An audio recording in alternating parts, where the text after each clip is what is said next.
Some background to this comment here.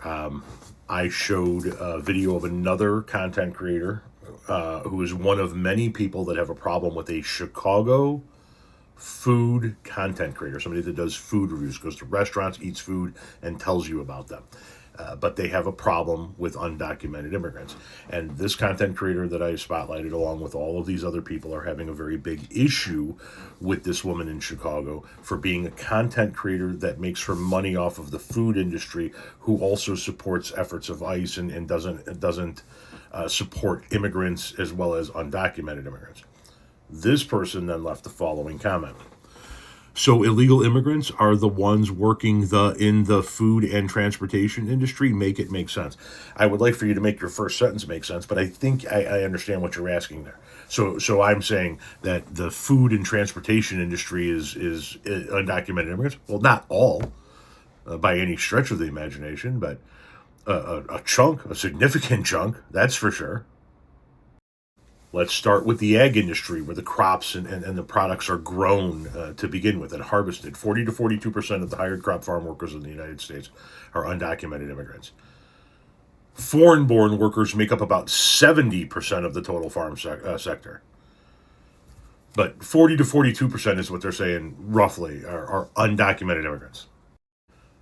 From there, you got to transport stuff. You got to transport your products from the farm to the meatpacking plants or from the farms to the restaurants. It is said that 5.5 to 6.5% of the U.S. transportation and warehouse workforce is made up of undocumented immigrants. Then, of course, you have the meatpacking plants, right? So you've got the produce that's going out to restaurants, but then you got meat that needs to go to meatpacking plants. 20 to 50% of that industry is made up of undocumented immigrants. And then, of course, you have the restaurant industry, where you go to consume some of these products. And you have 10 to 12% of the restaurant industry in the United States of America being made up of undocumented immigrants.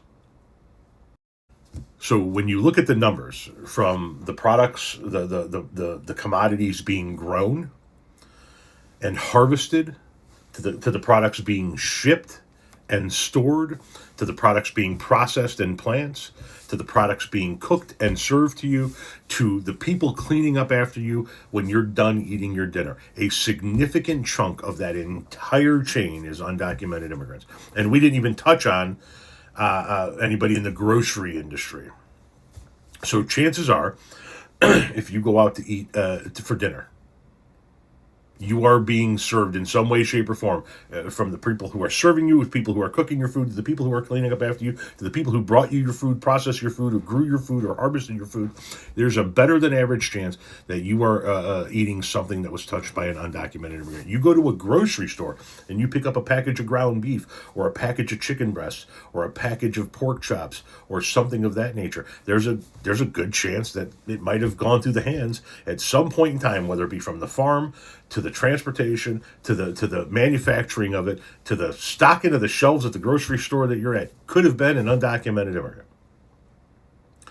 The bottom line is that undocumented immigrants have played a vital role in our community for years and years and years, and they still continue to play a vital role. And whether you want to admit it or not, you benefit from undocumented immigrants being here. But if you don't want undocumented immigrants here, that's fine as well. Stop eating at restaurants, stop going to hotels, stop buying produce and meat at your local grocery store, grow your own food, process your own food, don't eat out, and then you won't ever have to worry about supporting an undocumented immigrant in this country.